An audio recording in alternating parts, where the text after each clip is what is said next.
Well, speaking of these art world motherfuckers, we are here in the studio right now. We're shooting our latest episode of the Mortal Machine podcast. That's Gabe Shaffer, owner, curator of the gallery. My name is Chris True, the co-host of this podcast. And we got something fun stuff coming in the pipeline in terms of future podcast episodes, most notably our deep dive on is pro wrestling art. Short answer, Absolutely. give me a hell yeah. 100%. Come on. Yep. But today, Gabe, we're flipping the script around a little bit. What I've done here is I've curated the top pieces of news in the art world. Oh shit. I don't know. And I'm gonna explore these with you.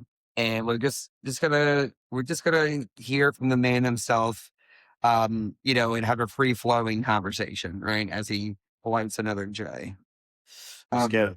Now, I have a feeling you're kind of like me when it comes to the art world. Like, I'm not constantly looking up what's the latest news in comedy, what's going on, who said what. I'm kind of like, if I need to know something, it'll make its way to me, but I'm not just like slutting it up for every piece of comedy news. You're that way with art, right? Kind of. Yeah. It depends on what time of the year it is. Obviously during certain major art weeks, I'll pay more attention to art news and or the various art news outlets, I should say, and what different galleries are kind of like putting out as their messaging during those time periods. So like New York Art Week, Miami Art Week, and LA Art Week, I would say I do actually pay attention every day to those particular avenues. But then throughout the rest of the year, the majority of my larger art world news outside of New Orleans, correct, it's sort of through conversation and through algorithm and stuff like that. Yeah. Okay, well, let's inject some of our own art news into said algorithm. Gabe, number one on this list is the Gerhard Richter market stress test. Question number one: do we know who Gerhard Richter is? Absolutely. Okay, cool. I'm still learning. So, give me Gerhard in like a nutshell. One of the greatest abstract painters to ever live. Cool. So, do you know what's going on here? His works are about to hit auction. Okay.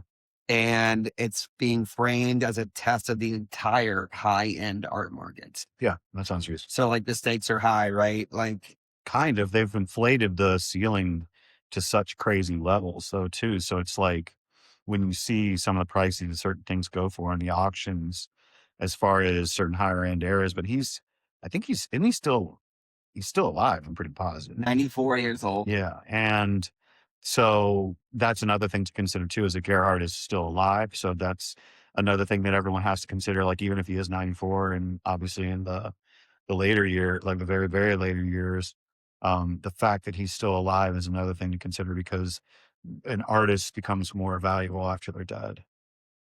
So wait, this is dark, but is the idea that, oh my God, this guy is still creating art and he's about to die, so they're going to auction while he can be alive? It's also a thing that they consider to be probably like a safe bet, as far as something that they can put out there into this higher end to try and either continue to further establish the top end of the auction market, or to also keep it sort of fresh and pumping, because it went through some really weird stress testers last year. And then there's been like some bounce back a little bit as well from the high end, but because which is hilarious to me that people are like, gee, I hope the art market's okay. Where are the richest people in the world paying for things? I think that's like so far removed from what actually the art world is going through. Sure. So to me, it's like, well, of course these assholes are still spending more and more money on it. Like, this is the greatest time for these types of fucking fuckers in the history of human civilization, as far as the most people that kind of have the most wealth, as far as that's concerned. And then there also being this huge amount of people that are so far removed from that level of wealth too, So, yeah. So you're not buying this as like a stress test for the art world? It's a stress test for the ceiling, and the ceiling is a part of that conversation. And I do, yeah. Yes, because you could take situations like this. You can say, all right, Gerhard Richter's, let's say Gerhard Richter's numbers are really, really strong, or they go above what everybody expects for this auction. Cool. There's other things to also consider, which is like, Herring and Basquiat and folks that are part of that era when we're talking about like early 80s, mid 80s. So basically artists that have been impactful, international and American artists over the last fucking 30 to 50 years or whatever, right? The ones that are dead, the ones that are living, they sort of kind of like cover this bubble or this area. And when I look at the prices in the auction, see, these are people that are like guaranteed members of the actual lineage of the larger conversation of art history. And that is an actual really small group of people when you consider who are the most impactful 100 to 300 to 500 painters, sculptors, conceptual artists over the last 50 to 100 years. And if you have enough money and enough influence to be able to own a piece from one of those 100, 300, 500 influential creatives, it's actually like an extremely valuable part of human culture. Now, the way that I try to manage things sometimes is when we're talking about artists that we work with, like Swoon or Dan Witz. I feel this way about Dan Shepard. There's certain folks, Robert Williams, that I know are a part of that conversation.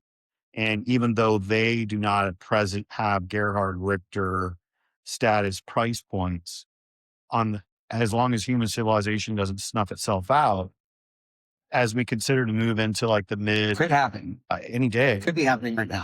we're not doing too hot right now. But when if let's say humanity's able to reach 2050 and go beyond 2050, like on the second half of the century, Shepard Fairey, Swoon, and considering the way the technology is affecting everything, these start to become priceless objects that are part of human creative like culture and history. And so when we're talking about Jared Richter, like I consider him or Gerhard Richter to be incredibly like important painter. Yeah. And so on the one hand, it's a big jerk off contest for the most forward people in the world to have the most money, to have bragging rights.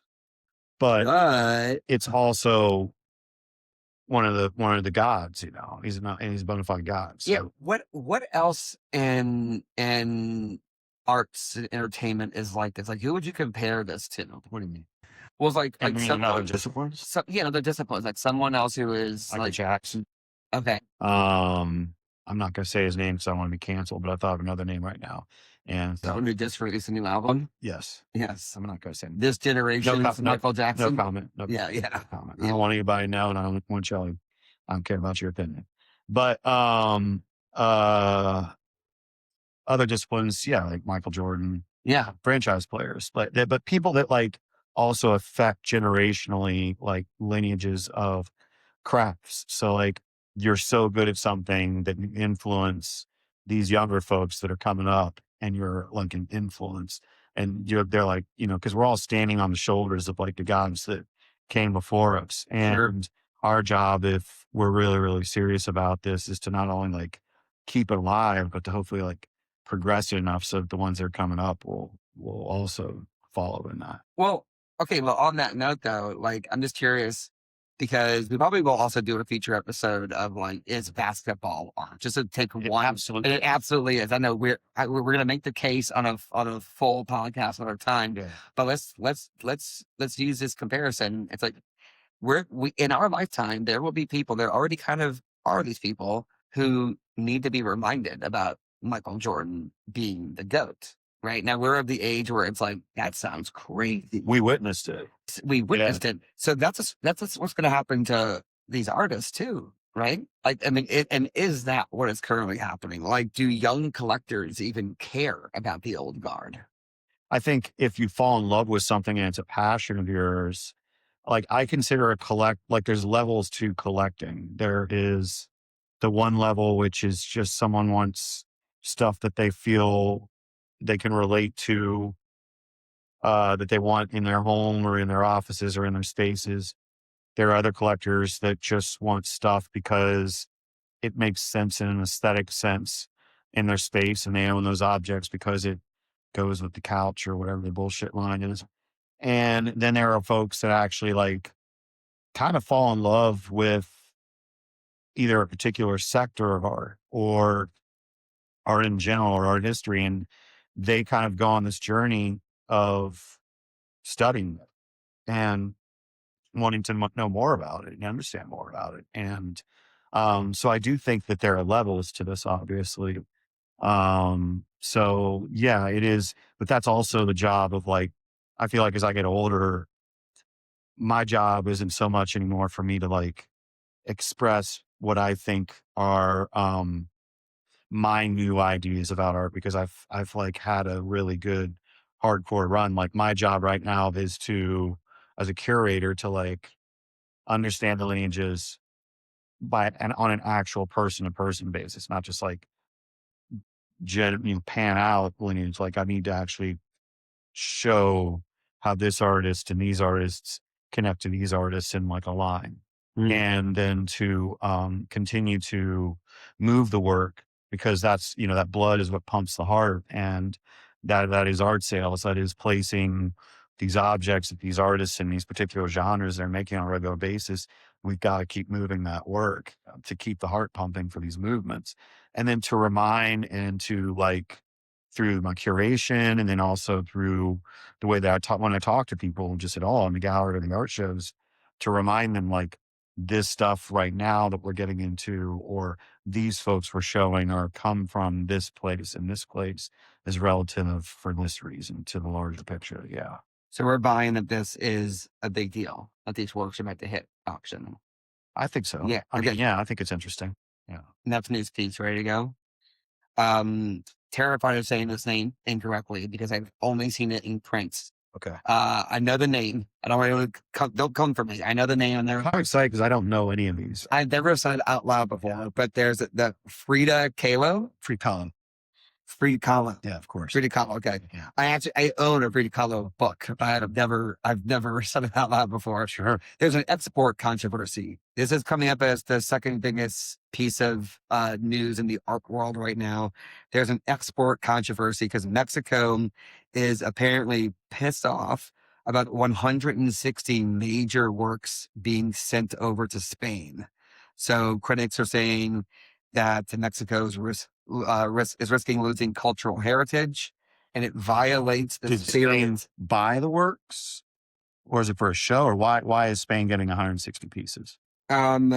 Unclear, but they're being sent to Spain. Okay. Okay. So critics are saying it violates the spirit of national protection laws. Oh, interesting. So I gotta say, don't have the nitty gritty on this yet, but the idea of an entire country collectively being pissed off about art leaving and going somewhere else, as bad as that sounds, it sort of gives me hope for art.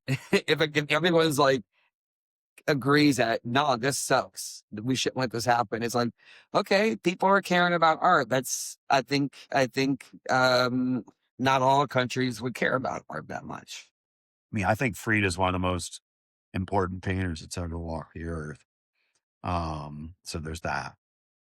So it makes sense to me why, like, first of all, I'm a white American, so my opinion doesn't fucking matter, but I'm going to give it to you because Shout out. one of the things that we still do as white Americans that we just can't keep we just can't keep our bullshit to ourselves. That's why we have so many bullshit podcasts. Shout out. But anyways, I mean, I the passion for freedom makes sense. Yeah.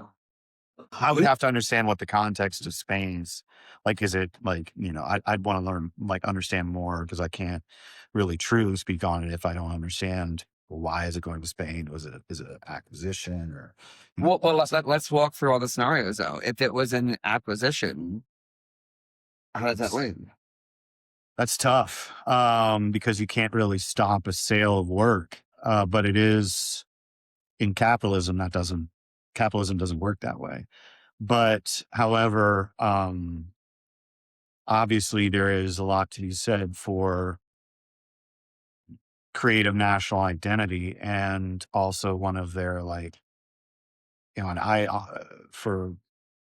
will openly admit I'm mad ignorant when it comes to probably like a number of like my Mexican art history is probably not that great, as not as good as I would want it to be, but I know that I would assume that it would be important for them to have some kind of hold of, or at least housing with collectors and collections in Mexico. Frida, that's pretty key. Yeah. So Yeah. But so Spain has also got Spain's pretty tough when it comes to like art gods too. So it's like, really, yeah, bro. Yeah. what makes Spain so tough about art gods? Some of the greatest art gods came from Spain.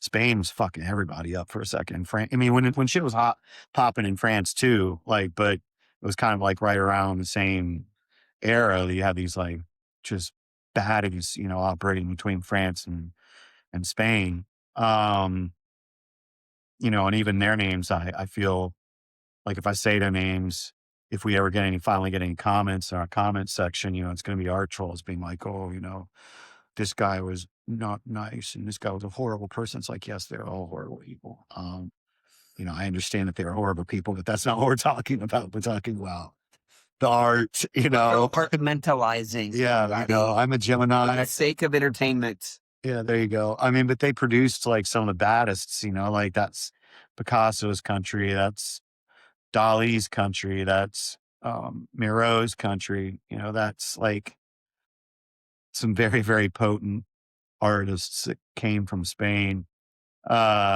Spain's got a lot of art oomph, at least in my mind. Yeah. Yeah, I'm not trying to disrespect Spain right now. Even Barcelona, they've been way ahead of us when it comes to, I mean, come on, fucking Gaudi. They just slapped the world with their dick in the world's face like too many times now, and we're still not even there.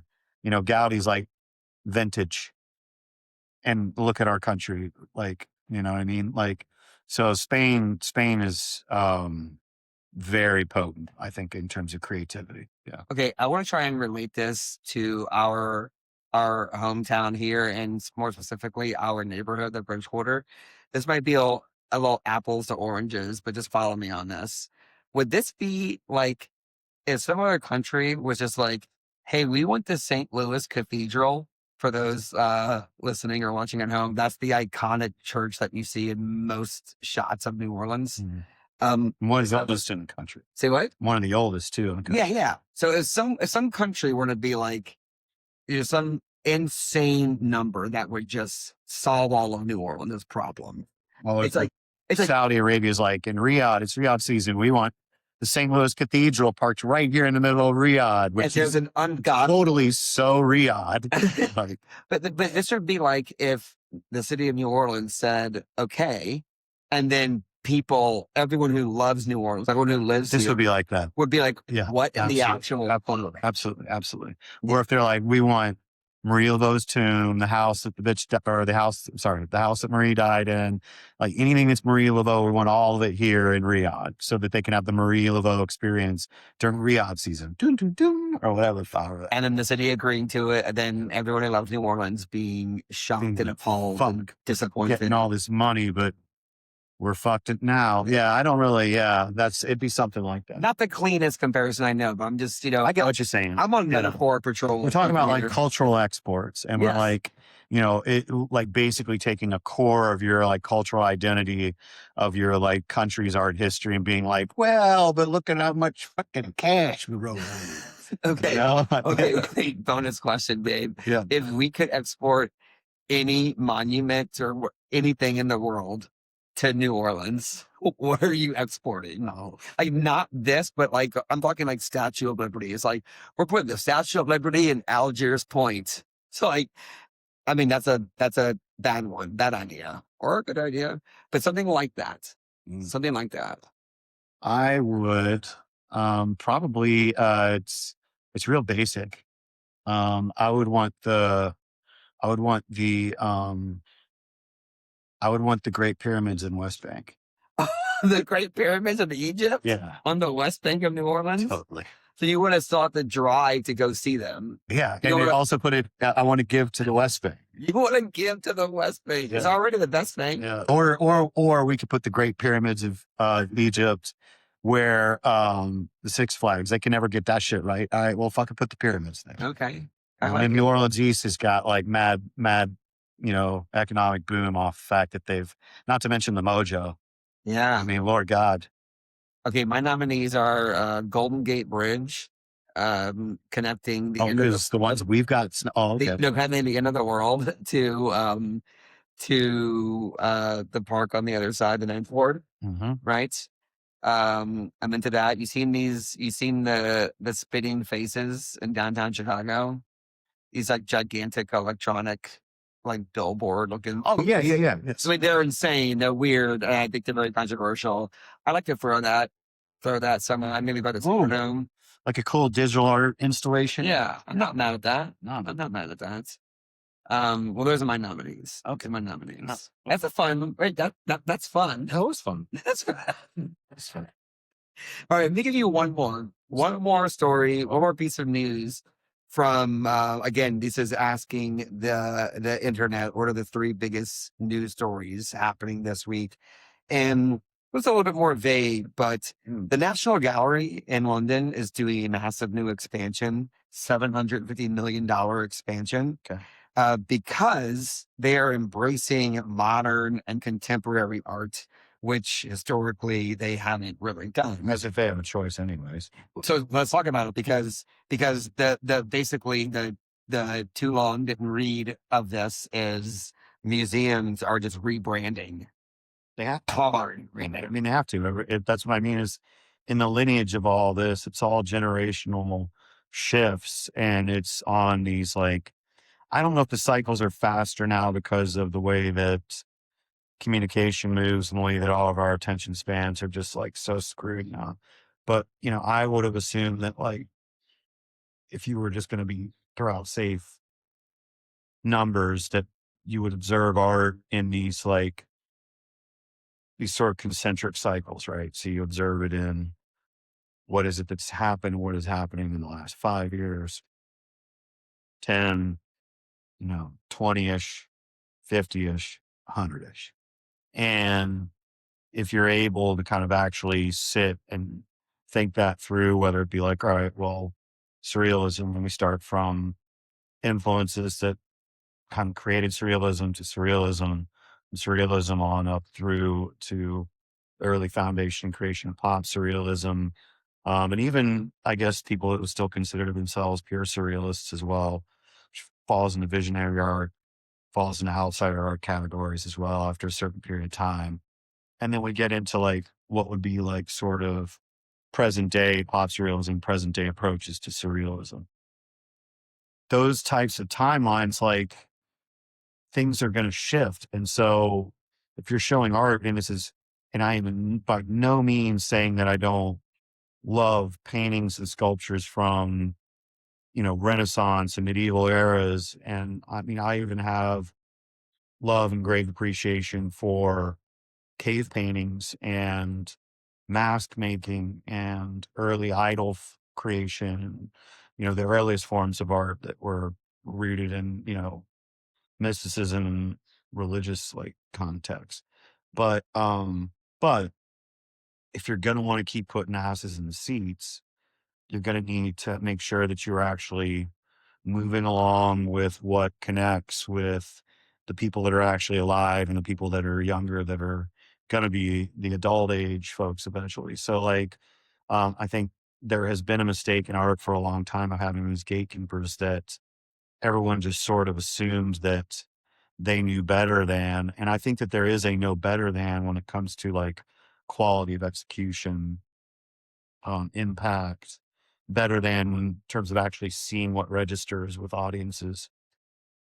I do not think that there is, I'm sorry, you're never going to convince me that there's a person with an MFA that comes from a privileged background that operates in the top crest of this art world that actually knows better than the rest of the audience that actually connects with creativity. They don't know better than. because if they did, there wouldn't be a need for rebranding because you would be reading the lay of the land as you go along. Rebrands happen because all of a sudden people wake up one day and they're like, fuck. Well, it's a fear. I mean, I think some rebrands can be creative and can be art That's itself. what you want to do. But it's like most of the time it's like a fear-based choice. Your job is like a weatherman. You know, your job is to actually read what is happening from day to day and understand weather patterns overall on a broader scale. And to be curious. Like That you have to be, obviously. I think everyone's at the top of their game for a long time is probably very curious. You know, we're talking about Michael Jordan earlier, but the next generations go LeBron James. One of the reasons why he has lasted as long as he has is because, and I'm on your side. Don't worry, don't have to get into that right now. But LeBron was curious about recovery and health. And so the dude has played for over 20 years. When people on the top of their game are curious and not set in their ways, it almost inevitably is going to work out for them. There's a huge difference though in the art world. In athletics, there are measurable results. Fair. In the art world, there is literally people that are simply in place because of the fact that they come from influence, or they are simply of the affluential, or they are part of the asset class, or they are born into the asset class, or they are part of the Epstein class. And they assume that like their involvement with art comes from a more of a like certainty based off of this, like, what is that? The divine right of kings. It's like an assumption of divine right of kings because of the fact that, well, my family, or well, I was involved in this particular part of the New York art world, or, and I think that that's one of the reasons why they suck so bad is because they're completely disconnected. And it's like, it's a club only of them that, you know, the idea was to kind of play mean girl with like being exclusionary, and it still is on a certain level. But in the long run, I feel like all you're doing is just creating this like weird prison, mental hospital, luxury situation that's like that's just gross, and it doesn't really actually understand. It has no consideration whatsoever of the larger whole and impact of art and creativity on humanity as a larger picture than just the people that assume because they come from a certain place that they know better. In in athletics, it's actually proven because you know they know better because of their statistics.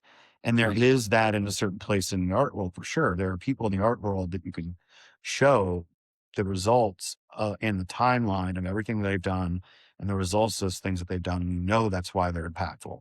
Then there's a bunch of people who are just there because they're a bunch of assholes that knew a bunch of other assholes that were already in the industry. Yeah. And I think in the art world, there is, the higher up you go, the less the measurables actually exist. Like even when we talk about these auction prices, like, yeah, totally. The auction prices of Garrett Rich's paintings, if they're crazy, it matters. But the people that are buying it's like, They don't matter. it's a tiny watering pool of fucking dick bags with the money to buy. Yeah. So okay. So in sports, you know, people will talk about rings culture, where it's like, especially the new generation of people, it's like it only matters how many championships you've won. Right. Where I think it's way more nuanced than that. There have been great players who have never won a championship. The art world's more like the Colosseum in Rome. That's what I want to know. Yeah, what we're really like, there are some of us like that.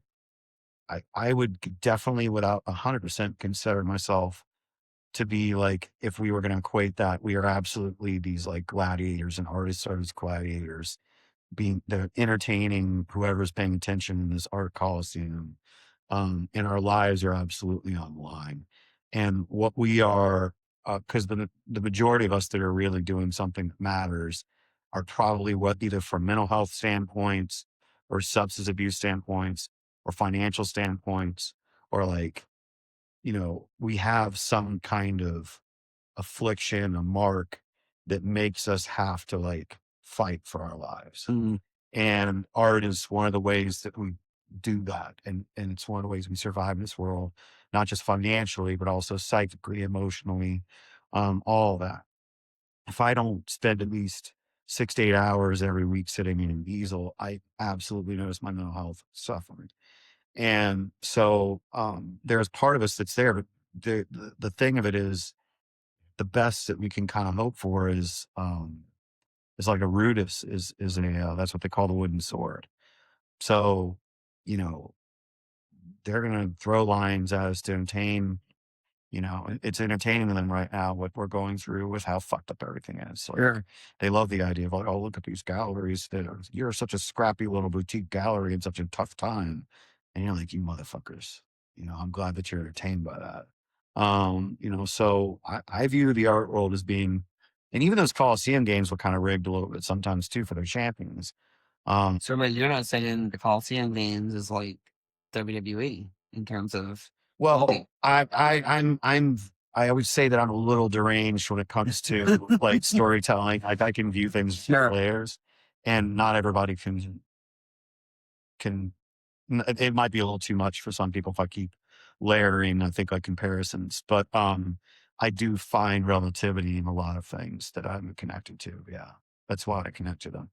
Yeah. Well, we covered a lot of ground on this episode today. Gabe, we should do this again. This They is didn't cancel us yet either. this is I fun. was worried I was gonna like say some wild shit. It's been a rough couple of weeks. Listen, this is fun. Hopefully it was a little bit of a, you know, like, able to vent some, Yeah, it was fun. yeah, great. Yeah. And we also, you know, we sort of stumbled into revealing a couple of upcoming projects, like where we're going to do deeper dives on is something considered art or not. Where we're going to have other guests who will argue for or against it. I'm excited about this new project within the Mortal Machine podcast universe. And maybe it'll be a live show one day, dude. Okay. I'm just revealing things to him right now on the podcast. I mean, I have fun. Yeah, it sounds fun. For sure. Yeah. All right. Well, Gabe, this episode So we is, are going to have a WrestleMania preview episode, though, correct? we are. That's really what's important to me. Not only are we going to have a WrestleMania preview episode, we're also going to deep dive into making the case that pro wrestling is art. Yeah, I'm down for that. Great. Now, I want to inform everyone at home. I'm sorry, we will not have a Punk versus Roman episode, and I think that's a good and a bad thing. It's a bad thing because I think it would be really entertaining to everybody to watch what that's going to be like. You mean like USCM Punk versus Yeah, because you can only we're only doing one night of WrestleMania as an episode at CK. I see what you're saying. Yes, and we will not be able to do that the Sunday.